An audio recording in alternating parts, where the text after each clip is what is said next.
Hello, so today we're going to be going over a family reroll game, and this one's going to be a little bit fun. It's going to be primary carry Draven, and I'm also going to hit a 3-star forecast at the end of the game, so if you want to stay tuned for that, should be a little bit more exciting.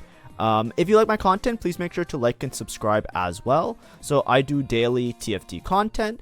In this case, it's a VOD review, but mostly they're little short guides or reactions to different pieces of content that gets put out. If you like my content, please make sure to like and subscribe because it does help me out as a small content creator. But today I'm going to be going over this VOD just because I'm a little bit busy. So if you're a regular on my channel, there will be more guides in the future. I thought the patch notes were getting released today, but I think tomorrow is going to be a patch note review video. And then after that, it's going to be like discussing if there's any new comps or anything like that. So, you know, if you're interested in still trying to climb, hopefully those will help you out. And liking and subscribing will help me out.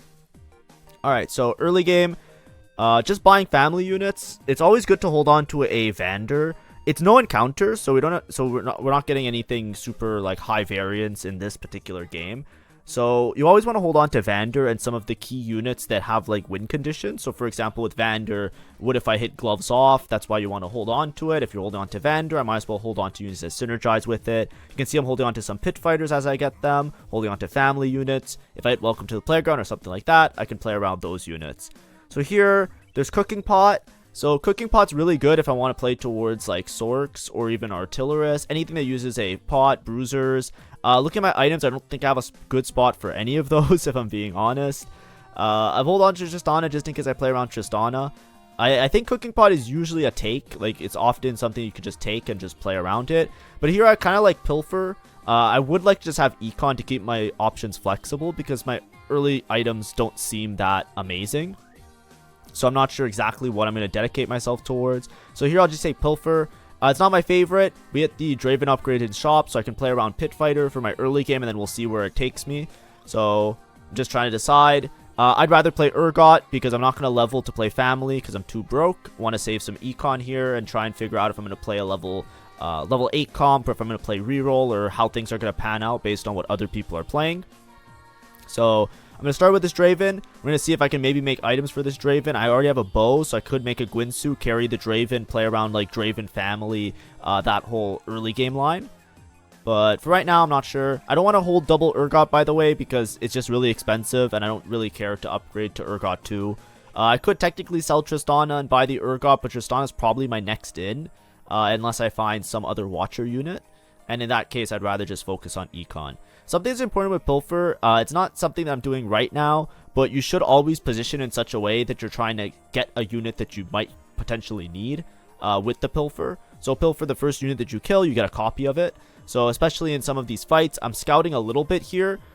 Mainly because I'm trying to see if any of them are playing like a Vander, for example. Sometimes family is a really good opener, and a lot of people play around like the Draven, Watcher, Darius core, and play like that early Conquer for some early gold stacks. So it's important to try and position in such a way that you get a little bit of Pilfer value. I think these last 2 turns have been pretty weak, so I don't even think I've cashed out Pilfer a single time, which is pretty bad. Also, I'm going to lower the volume of my music a little bit and go back to the game. 1 second. Here we are. But yeah, there's quite a few options. Here I can get in Conquer now. Conquer is good to play 2 Conquer in your early game. Not because you're going to play towards Conquer necessarily, that it's like broken or anything. It's just that when you play Conquer, the 10 cash out for Conquer is 2 gold. And often that 2 gold, while it might not seem like a lot, early game can help you very easily hit econ intervals, which has an exponential effect to your gold generation. So you always want to, if you can afford to, right? Obviously, if you can, don't do it. But if you're capable of doing so, play around 2 Conquer in your early game because it does help you for the it does help you to reach those econ intervals later. Here I'm probably gonna get my streak broken. I was trying to play it towards lose streak here and see what happens. This guy is just purposely weaker than me, so I can't full lose streak, which is a bit unfortunate, but maybe we can use this HP to try and cap out our board a little higher later. So it's not the end of the world because we still 2 streaked. We got some gold out of our losing. But looking around, I should be second pick here. Based on the spot, it's hard to say exactly what I want to take. Probably a bow because on a 3 cost. Bow allows me to make Last Whisper. Just look at my items. If I want to play more towards AD, I want to keep options open, right? I might want to play around Twitch. I might want to play around Family Reroll. I still haven't dedicated myself to Family Reroll. I don't think Family Reroll is particularly strong, especially in the current like situation in the game. I think it's strong if other people are rerolling and it helps you to hit, and you have a little bit of a better way of capping out your board, either around the Vanders or the Dravens in particular. But it's a little bit awkward to play in a lot of these situations. Tristana here seems a little bit bait. You'll notice that I buy the Tristanas. You might look at it and think like, oh, maybe you can just play around Tristana. I don't believe in this Tristana unit. I've gone an 8th enough times with Tristana to know that it's very, very hard to stabilize unless you have a lot of tempo and a lot of early game stacks. So I used to be a big Tristana lover, and now I'm a big Tristana hater. So I just try not to play this unit unless I have a really amazing spot for her, like perfect items, perfect start. But here, we're just going to try and kill a 2-cost unit. Our positioning is still okay. I'm not scouting too much. These are offline games, so I'm trying my best, but a lot of times they're late at night, so I might be a little bit lazy in terms of me scouting and doing all of those things. Also, I think my inking hasn't been working because I've been drawing, and I'm starting to realize that it's not coming up on the recording. So I apologize for that. Give me 1 second. I'm going to reset it. Usually when I do the VOD reviews, I do go over them with a little Sharpie so that you guys can see what's going on. Let me just go here.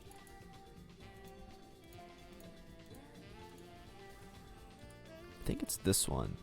Ah, now I know what the problem was, chat.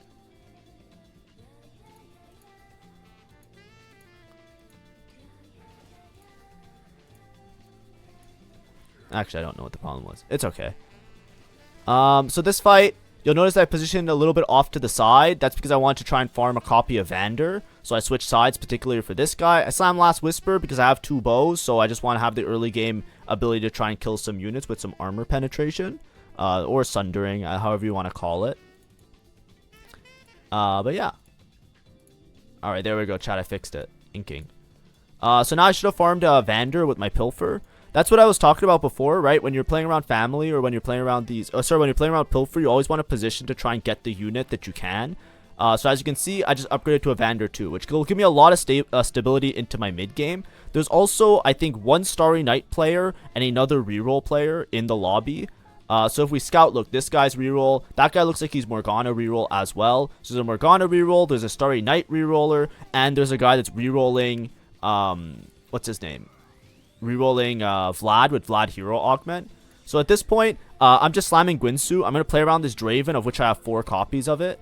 And I think I'm just going to play around Family, try and get a consistent placement. Not necessarily saying that I'm going to go first this game with this type of spot, but if you look right there, my shop, 5 Dravens, I decide right now, it's like, okay, I'm going to play Family.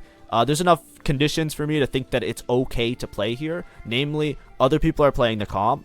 Other people are playing around 1-cost rerolls. And I have good items for this Draven, right? I have a lot of copies of Draven, which I think is the most important part. And I have this Vander, which I can continually farm up because there is going to be the other player that is playing Watchers. So I can actually gather some copies of units. And I have a good Econ Augment, so I'm just going to play towards the reroll here. The way that I usually approach the current patch is if I see a lot of people are playing rerolls in my lobby, right? The alternative here was that I play Twitch. I could still play Twitch if you really want to, if I didn't want to roll super deep. You could play around Twitch. I don't like playing Twitch unless I have a lot of tempo, like a lot of early game tempo, just because you bleed out too many lives to like the those horribly difficult boards to deal with that have a lot of how do I phrase it, like rerolls absolutely destroy you, right? It's really bad when you queue into a bunch of rerolls, you get taxed, you bleed a lot of HP, and then you try and play Twitch, and a lot of times it's really hard to stabilize frontline, backline with the Twitch comp if you don't have like a Caitlyn or a lot of tempo. Here I take a movable object. So the reason I took a movable object, if I'm playing around this comp, I'm either playing Vertical Watcher or Vertical Pit Fighter with the Draven in the backline. Vertical Watcher or Pit Fighter, they have a lot of tankiness, but they don't have a lot of armor and MR. So giving them a bunch of armor and MR, especially with like Pit Fighters, it adds so much value to the board. basically they become super tanky because they have this recovery for their health. So they basically have a bunch of effective health with their Omnivamp and recovering of it. And then additionally, I just give them a bunch of armor and MR. I make my board really tanky. Why does it matter? Because my backline unit is a Guinsoo holder. I want there to be a large amount of tankiness on my board in order for me to stack up this Guinsoo. And if I stack up this Guinsoo, I reach a point where I actually delete everybody. So these are the parts that I really like. Whenever I play around family now, I always try and play around this Draven unit. So the Draven is the reason it feels so much more stable in your mid game, especially if you have a board like this, right? You have Vander, you have Draven, you have I found these two Vanders is great. Maybe I'll just like high roll and hit a Vander 3. But this type of board, I feel like I have enough tankiness, and then with the Randuins, I've increased the total amount of tankiness that I have.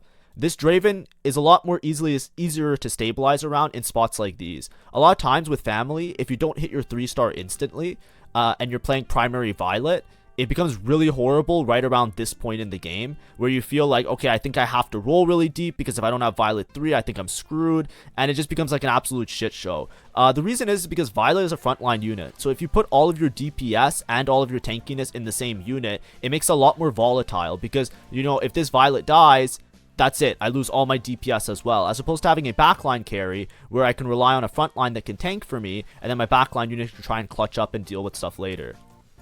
This is what I was saying before, right? If you have a lot of tankiness with this Draven comp, with the Guinsoo will eventually stack up. I don't even have particularly great Draven items just yet, but we're going to try and work on it. You might notice that I'm holding on to these components as well. It's also because I don't know if I'm going to be going for Violet 3.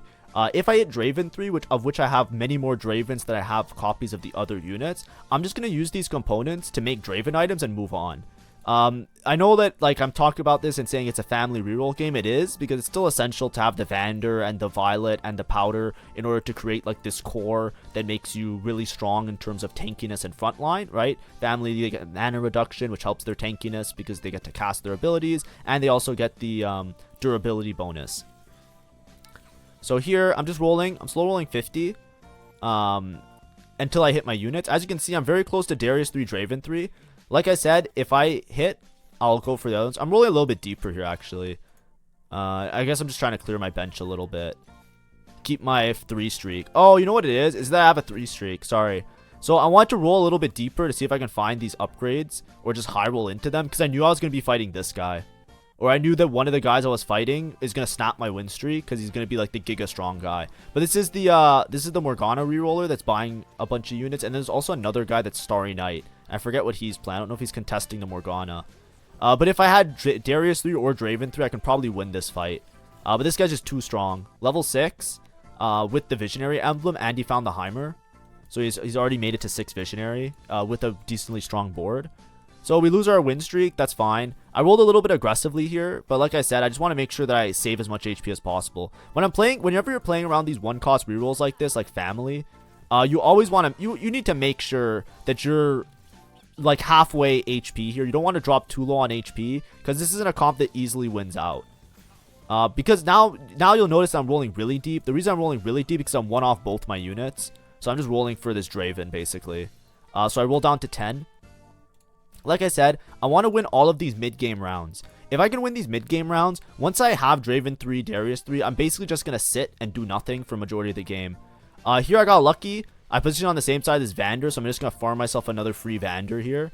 But usually you have to pay a little bit more attention with Pilfer just to make sure that you're farming the right units. Either units that you need for your own board, or units just that give you more gold, so you're just not killing like a 1-cost unit. But yeah, it's a little bit unfortunate. It's a little bit of a sticky situation here. So as you can see, we are dropping a little bit low on HP. But there are a lot of rerollers we should be able to hit soon. I'm basically just going to roll to 10 each turn. Here I high rolled the Vander, right? I had 2 shops where I had 2 Vanders in both of them. So we just have a Vander 3 now for free. So we should be stable. This is usually what ends up happening when you're playing around Draven. You don't really have to worry too much about the Violet. But if you hit Violet, then you can itemize towards the Violet as well. So here, I'm just trying to greed out for a better AD component here if I can. Oh my gosh. I was drawing.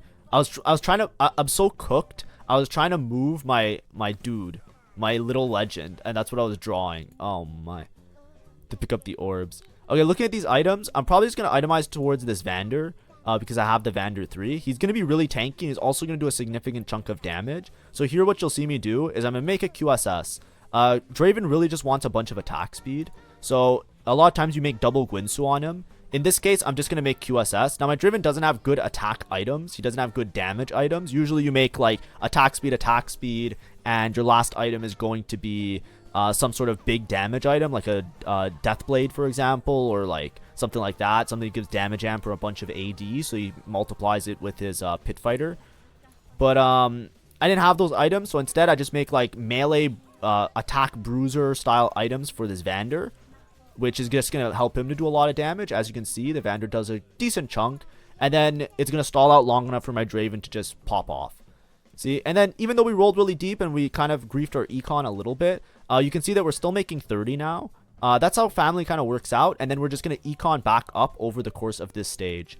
So here we're looking around. I kind of like Mace's Will, but we'll see if we'll probably roll the last one and see. Here I'm just going to double check what things I got. I got dropped a Vander 2, which is really funny to me because I already have Vander 3. But I'm probably just going to take Mace's Will. Except we hit Cloning Facility. Ah, yes, it's this game. So Cloning Facility, basically you summon a clone of a unit. It's extremely strong just because it just gives you a whole extra unit. It's very potent when you have an extra 3-star, because if you look at it now, I have 2 3-star Vanders. So what do? I level to 6, right?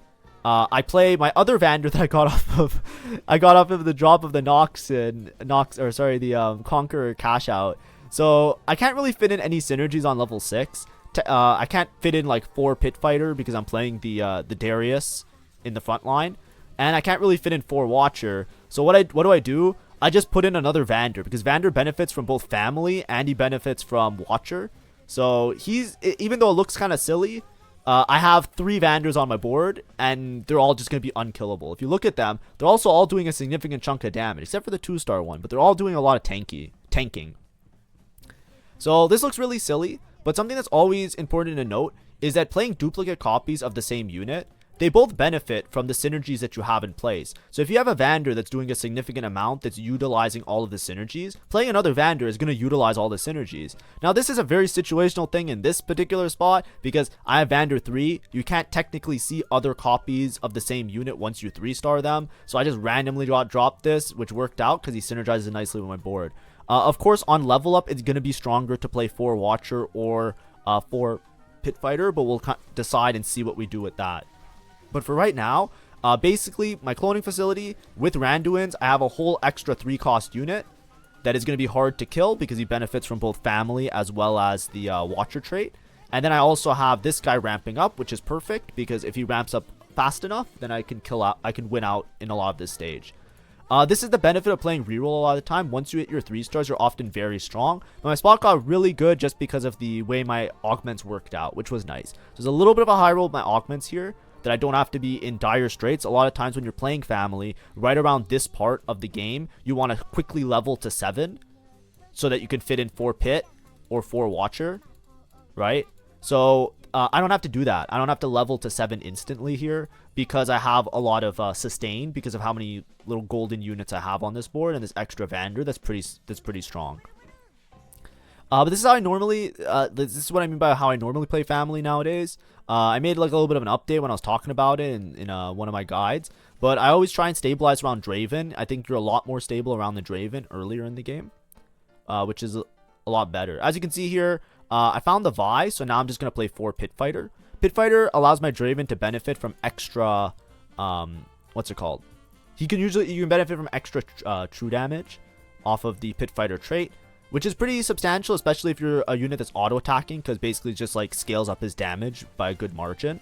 When you're trying to cap out this board, you can either play deeper into Pit Fighter, but you can also play deeper into Watcher. If you're playing like a Guinsoo stacker in the background, you can treat this Darius almost like a budget version of a Zeri, right? When you think about the Zeri comp, a lot of times you're playing 6 Watcher or 4 Watcher, and you have like your backline Zeri that's ramping up with your Guinsoo. You can treat the Draven the same way a lot of the time. So here, this is going to be some tech if you guys want to see. So Stone Skin is actually really good, but I have Cloning Facility, so I don't really want to do it because I want to clone this Vander, which is a little bit awkward. Freestyling, I don't think I'm going to play that many traits at one point. And Touch of Frost, I'm not doing anything. Here I got Ferocious Appetite. I was thinking about putting this on the Vander, but I think it's a little bit risky because usually you want to do that if you're really ahead, and I don't think I'm ahead. I think I'm just ahead right now. Here though, we hit Force of Friendship. So Force of Friendship, I'm gonna show it in the video. Hopefully you guys can see it in the corner. But this applies with Cloning Facility. Cloning Facility counts as another 3-star. So if you look at this, right, he has 38 damage amp right now. Hopefully you guys can see that. And then if you play the when I swap out the non-Vander unit, you'll see that the damage amp goes down, right? So if I swap this with the, I'm gonna make sure you guys can see it. Can you guys see it? I think you guys can see it. Yeah. Here, I'll show you the test, right? So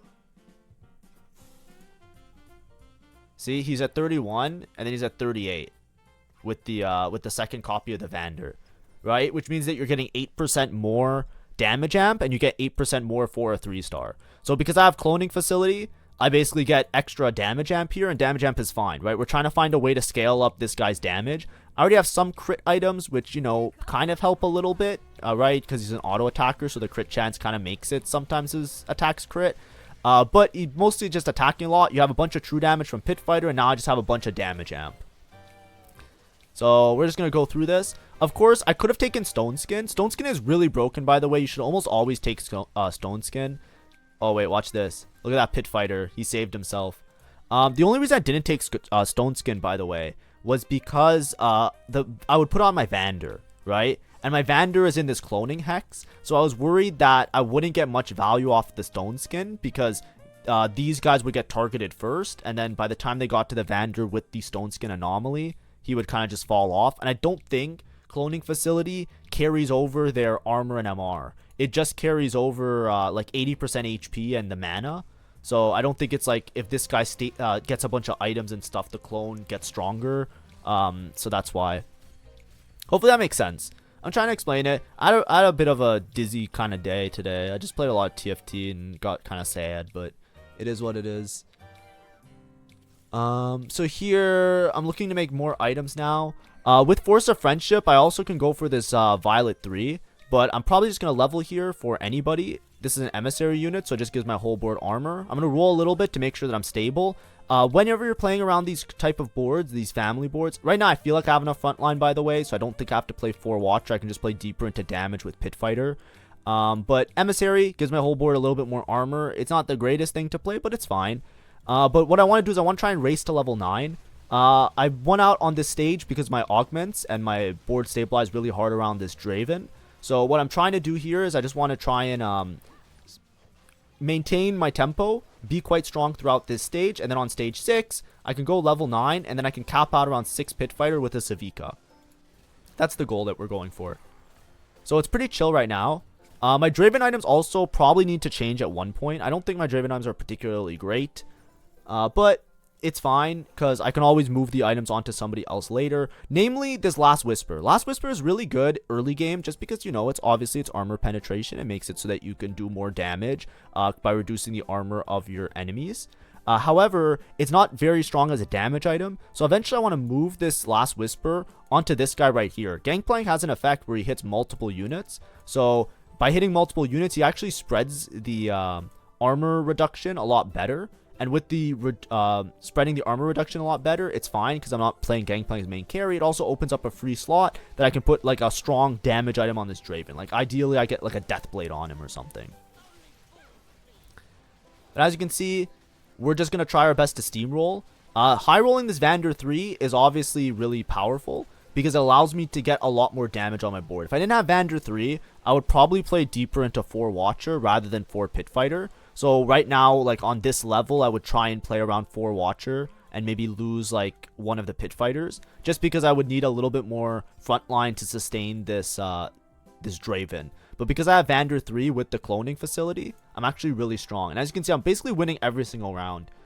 This is what I mean when I say, like, you know, family, it's okay to play around so long as you can hit your units at a relatively good tempo. You want to hit your units relatively early. It's okay if you don't hit the other ones. This is what I mean. Like, I think Draven is a lot easier to play around because you have a lot more flexibility in terms of your options as well as your itemizations. Because, you know, eventually, if I hit Violet 3, I can even transfer these items over off the Vander. I can also transfer these items onto the Vi if I ever need to. But for right now, I'm in a decent spot. Here I have pretty bad positioning because the Twitch is just opposite side. But he also has a Caitlyn, so it is what it is. But this guy is extremely strong, by the way. He's Sniper's emblem, so he's 4 Sniper. He has the Sniper augment, and I think he has a Caitlyn too. Right? So this is a pretty high roll lobby. So this isn't like a scam where, you know, I'm playing family and it's against all like glue eaters. This is a pretty good lobby, right? Like there's a lot of powerful boards. But you can see that in this particular spot, just the way things worked out are really broken. Right? Anytime that you're playing a spot and you're like win streaking this hard, it's usually not because you outskilled everybody. A lot of times you high rolled, but part of it is just understanding like what your spot was good for. I didn't want to necessarily take the risk of playing around like a 4 cost or a Twitch. I'd rather just preserve my HP in my mid game, and I rolled really aggressively. We reestablished our econ. We're able to go 9 here. I'm probably just going to teleport myself to level 9 because I can probably just play around a Watcher or another unit. 1 roll and we find a Savika, so it's fine. We just play 6-bit fighter. The reason I'm leveling is because I don't think that I have the ability to win out the rest of the game, right? My board, if you look at it, it will eventually fall off, right? I'm looking around and I'm seeing some of the other boards, right? I don't even know if I beat this guy, right? This Vladimir unit is kind of busted. So I think Vlad's going to beat me late game. I think the guy with the Caitlyn 2 is going to beat me late game. So I am just leveling here to make sure that I preserve my HP and I play for my placement, which I think is going to be a 2nd place. Looking at the rest of the lobby, there are many people that can beat me, but I have a large HP lead on everybody because I hit pretty hard with my reroll and I was really stable. I beat the Vlad player now. I don't think I always beat him, by the way, but I beat him right now, so that's a good sign for me. But I think that other people are going to outcap me easily, so I don't want to greed too hard. I don't want to wait till the end of the game to level to 9 to roll to try and play for win out, because I think that I'm going to fall off because I don't have a family emblem. My Draven items aren't that great. I'm kind of just bullying people, and my anomaly's good. My augments are pretty good, but I like, you know, the alternative is that I save my gold and I level on stage 6 here instead of leveling at the end of stage 5, and then I just like don't have level 9 shops that I don't see any Savikas or anything, and then I just roll deeper and I try and hit a Savika 2 later in the game. I just leveled. I definitely high rolled the Savika. If I didn't have the Savika, I would have just tried to play anything else, like another Watcher, maybe fit in 4 Watcher, 4 Watcher, 4 Pit Fighter, just to be a little bit more stable. But I just wanted to play my HP lead, give myself as much time as possible to try and live, and make sure that I did okay. Because I have this Randuin's, by the way, you'll notice that like maybe it's a little bit boring, but I'm just not moving my units at all. It's just so hard to move everybody because I have this cloning facility to worry about. I have all of these units to worry about, like the clone. So it's just so many things to move that I'd rather just like make sure that I have my Randuins. And then when it's super late in the game, when there's less people alive, I might shuffle my units a little bit more just to try and get a better positioning. Deathblade, I'd probably take Deathblade here or Runans, one or the other. I think Deathblade's a little bit better for just like pure damage on the Draven. But Runans gives him a little bit more of like an AoE effect. So I just have to decide if I want more AD or this. I think both are okay in this particular spot because I have so much damage amp with my Force of Friendship that I'm okay with Runans, I think. So Runan just gives me, it's another bow item, so I still have a little bit of attack speed, so I'm not losing too much attack speed from switching from Runans, from Last Whisper to Runans. But the Runans also gives me a little bit of AD and also makes him so he hits multiple units. So there's a chance that my Draven, when he starts ramping up, he starts sniping some of the other units, which could be really strong. Here, this is the Twitch player with the Caitlyn that I was talking about. This is a clone. I almost assuredly lose to his real, which is really scary because it was a pretty close fight considering it was a clone. I'm still getting Conqueror cash outs, which is pretty funny. But right now, I'm just going to roll a little bit here. I'm Savika paired. I also have these multiple copies of these Vi's. So there's a chance that maybe I hit Vi 3. I'm holding on to them because obviously like nobody else is really playing Vi. I think there's one other Vi player maybe.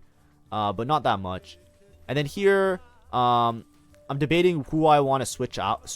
I could play 2 Savikas, but I just use all my removers to itemize this Savika 2-star. I'm pretty sure Savika 2 is stronger than everybody else. So I'm kind of down for this. I could duplicate the Savika, but I kind of like the double Vander because I feel like the double Vander is a little bit tankier than Savika with no items. Savika is just going to do Savika things. I just scammed this guy because she just jumped into his backline, which is really funny. Actually, This might have been bad. She jumped to the back line, but the Mordekaiser killed my Draven. Alright, we still win. There we go.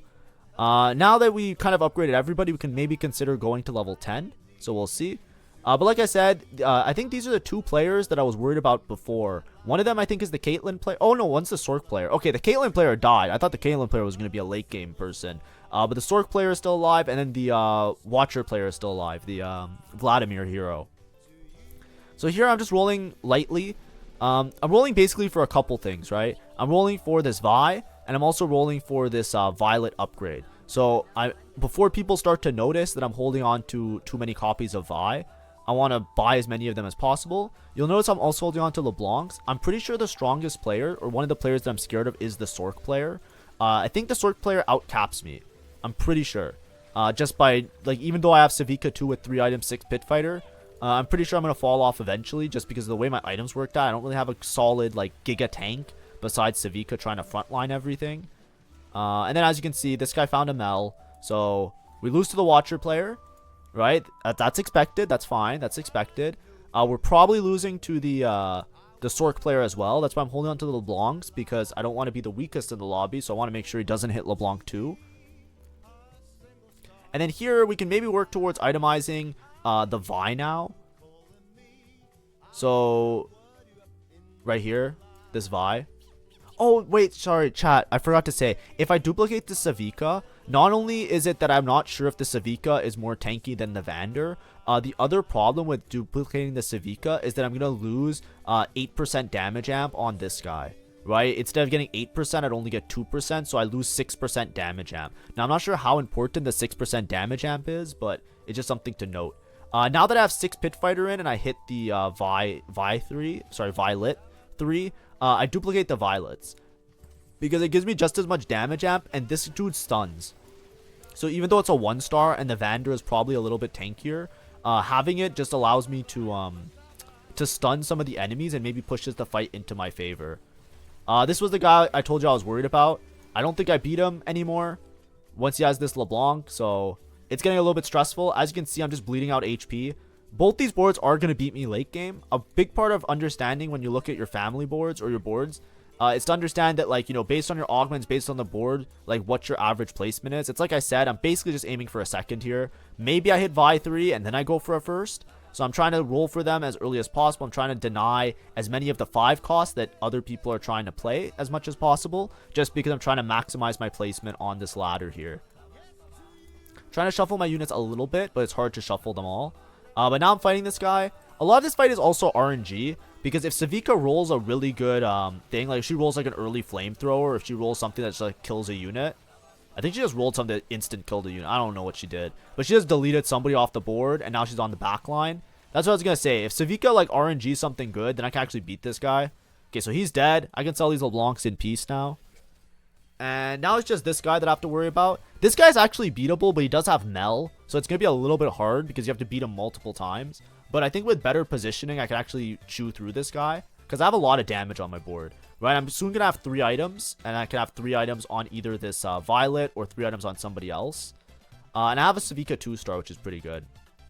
Also, I could try and duplicate the Savika with the cloning facility. Because in the worst case scenario, if it's like make or break, like live or die, having a second copy of Savika is good, because there's a small, I think it's like a 1% chance she just instantly deletes a unit off the board. So if I just like, you know, I can just play for the high roll and just like scam a victory if I really need to. You'll notice that I got dropped a duplicator. So I'm already holding on to all these Vi's. I'm just rolling instantly. You can see me. It's like it's game time, right? It's game day. We're just rolling to 0, right?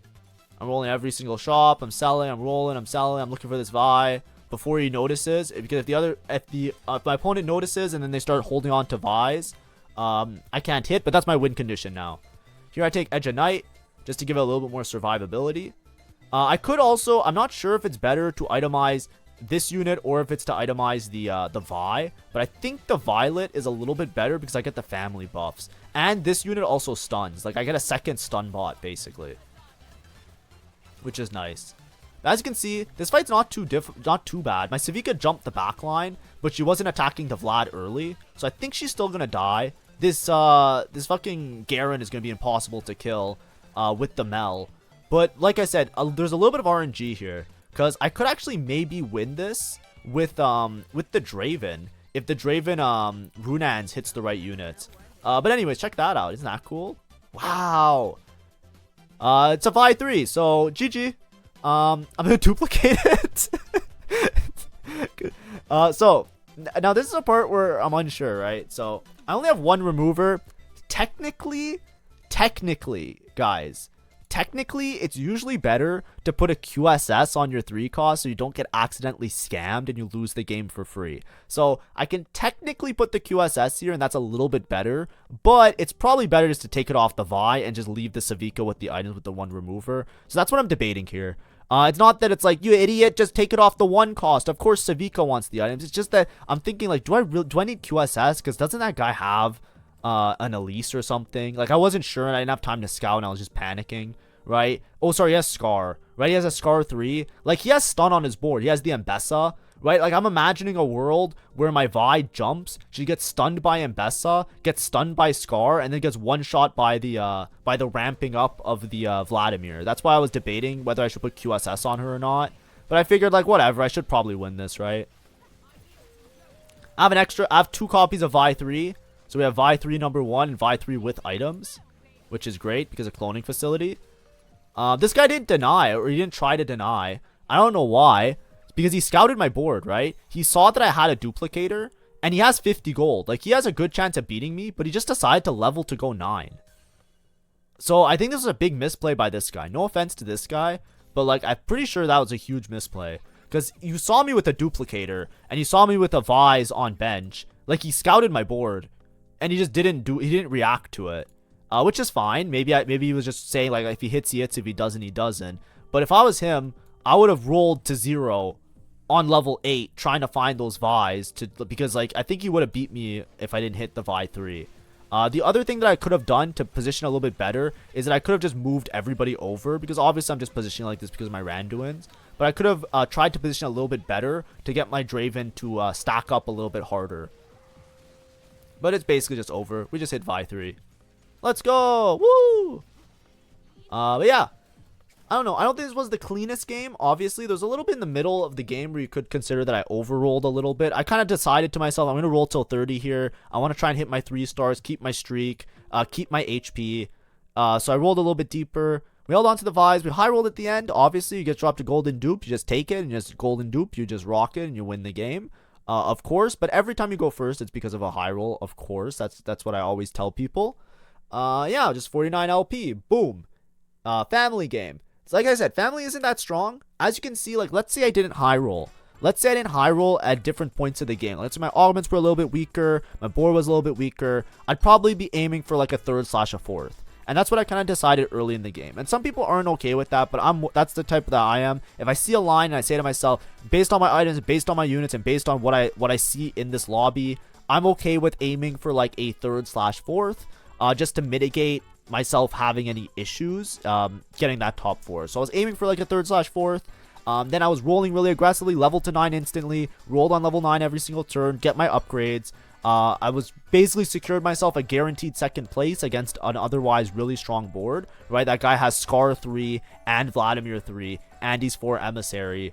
It's a very hard board to beat. There's very few boards that can outcap it. But then we just get our last little high roll, and then you get your first. And that's usually the play style that I would go for if you're playing around like family or anything like that, where you're playing a 1-cost reroll. Hopefully that was enjoyable. Thanks for watching. You got to see a Vi 3. You can try and get one in your own games now. Have fun. Tomorrow will be patch notes, as I was saying before. Just super tired today, and I was planning on doing patch notes today, but then they didn't come out. And I was like, okay, I guess they're gonna come out tomorrow. My bad. So hopefully that was enjoyable for today. A little quick VOD review. And then on Monday, Tuesday, Wednesday. Soon I'm going to talk about getting unhard stuck, right? If you remember, guys, and girls, of course, inclusive, they, thems, everybody. I was hard stuck 0 LP master for a while this patch. And I'm just like, I've greatly ranked up. I'm like 500 LP-ish, hovering that area. So I'm going to do a little bit of a guide on how to get unhard stuck, because a lot of people ask those questions, so I think it would be a little bit more beneficial to go through that with everybody. Thanks for watching, and have a great day. Bye-bye.